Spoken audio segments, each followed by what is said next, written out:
जय श्री कृष्ण. श्रीमद् भगवद गीता अध्याय 3 कर्मयोग. ओम श्री परमात्मने नमः. श्रीमद् भगवद गीता अथ तृतीयोऽध्यायः. अर्जुन उवाच ज्ञायसि चेत् कर्मणस्ते मता बुद्धिर्जनार्दन तत्किं कर्मणि घोरे मां नियोजयसि केशव. व्यामिश्रेणेव वाक्येन बुद्धिं मोहयसीव मे तदेकं वद निश्चित्य येन श्रेयोऽहमाप्नुयाम्. श्रीभगवानुवाच लोकेऽस्मिन् द्विविधा निष्ठा पुरा प्रोक्ता मया नघ. ज्ञानयोगेन सांख्यानां कर्मयोगेन योगिनां. न कर्मणामनारम्भान् नैष्कर्म्यं पुरुषोऽश्नुते. न च सन्न्यसनादेव सिद्धिं समधिगच्छति. न हि कश्चित् क्षणमपि जातु तिष्ठत्यकर्मकृत्. कार्यते ह्यवशः कर्म सर्वः प्रकृतिजैर्गुणैः. कर्मेन्द्रियाणि संयम्य य आस्ते मनसा स्मरन्. इन्द्रियार्थान् विमूढात्मा मिथ्याचारस्य उच्यते. यस्तेन्द्रियाणि मनसा नियम्यारभतेऽर्जुन. कर्मेन्द्रियैः कर्मयोगम् असक्तः स विशिष्यते. नियतं कुरु कर्म त्वं कर्म ज्यायो ह्यकर्मणः. शरीरयात्रापि च ते न प्रसिद्ध्येद कर्मणः. यज्ञार्थात् कर्मणोऽन्यत्र लोकोऽयं कर्मबन्धनः.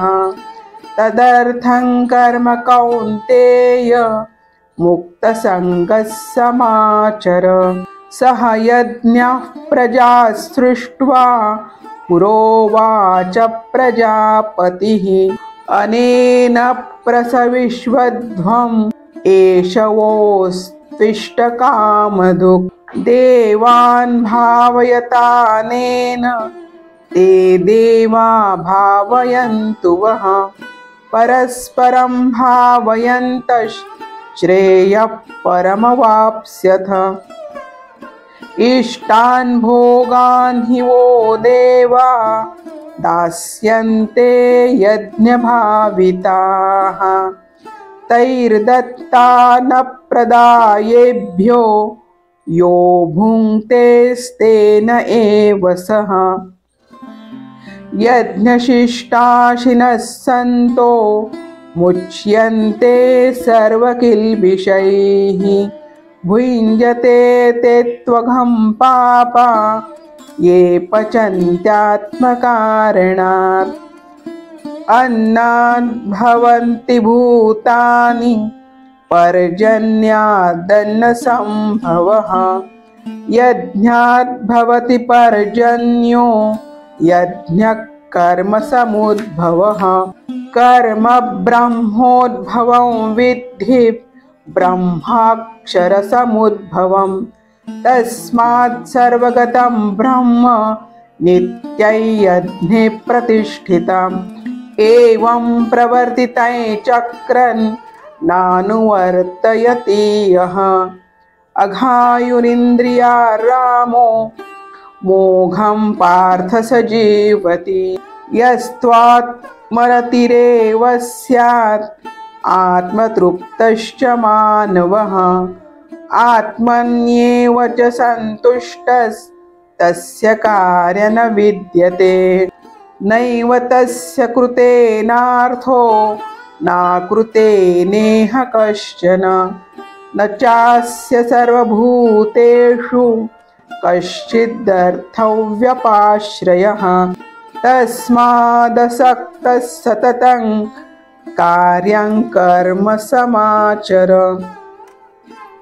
असक्तो ह्याचरन् कर्म परमाप्नोति पुरुषः कर्मणैव हि संसिद्धिम् आस्थिता जनकादयः लोकसंग्रहमेवापि सम्पश्यन् कर्तुमर्हसि यद्यदाचरति श्रेष्ठस्तत्तदेवेतरो जनः स यत्प्रमाणं कुरुते लोकस्तदनुवर्तते न मे पार्थास्ति कर्तव्यं त्रिषु लोकेषु किंचन नानवाप्तमवाप्तव्यं वर्त एव च कर्मणि यदि ह्यन्न वर्तेय जातु कर्मण्यतन्द्रितः मम वर्त्मानुवर्तन्ते मनुष्याः पार्थ सर्वशः उत्सीदेयुरिमे लोका न कुर्यां कर्म चेदहं शङ्करस्य च कर्ता स्याम् उपहन्यामि माः प्रजाः सक्ताः कर्मण्य विद्वांसो यथा कुर्वन्ति भारत कुर्याद्विद्वांस्तथा सक्तः चिकीर्षुर्लोकसङ्ग्रमम् कुर्याद्विद्वांस्तथा सक्तः चिकीर्षुर्लोकसङ्ग्रहम् न बुद्धिभेदै जनयेत् अज्ञानां कर्मसङ्गिनां जोषयेत् सर्वकर्माणि विद्वान् युक्तः समाचरन् प्रकृतेः क्रियमाणानि गुणैः कर्माणि सर्वशः अहङ्कारविमूढात्मा कर्ताहमिति मन्यते तत्त्ववित्तु महाबाहो गुणकर्मविभागयोः गुणागुणेषु वर्तन्त इति मत्वा न सज्जते प्रकृतेर्गुणसम्मूढाः सज्जन्ते गुणकर्मसु तान् कृत्स्नविदो मन्दान् कृत्स्नविन्न विचालये मयि सर्वाणि कर्माणि सन्न्यस्याध्यात्मचेतसा निराशीर्निर्ममो भूत्वा युध्यस्व विगतज्वरः ये मे मतमिदं नित्यम् अनुतिष्ठन्ति मानवाः श्रद्धावन्तो न सूयन्तो मुच्यन्ते तेऽपि कर्मभिः ये त्वेदभ्यसूयन्तो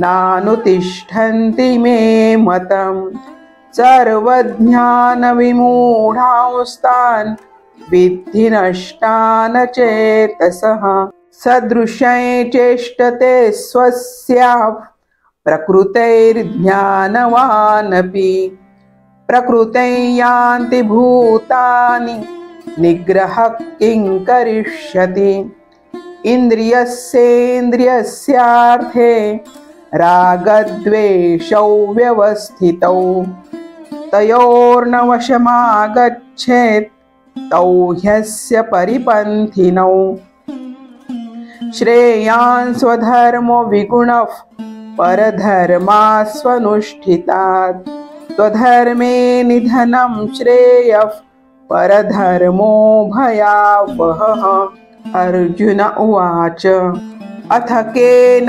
प्रयुक्तोऽयं पापं चरति पुरुषः अनिच्छन्नपि स्वार्ष्णेय बलादीव नियोजितः श्रीभगवान् उवाच काम एष क्रोध एष रजोगुणसमुद्भवः महाशनो महापाप्मा विद्धयेन मिह वैरिणम् धूमेन्द्राव्रियते वह्निर्यथादर्शो मलेन च यथोल्बेनावृतो गर्भस्तथा तेनेदमावृतम् आवृत्ते ज्ञानमेतेन ज्ञानिनो नित्यवैरिणा कामरूपेण कौन्तेय दुष्पुरेणानलेन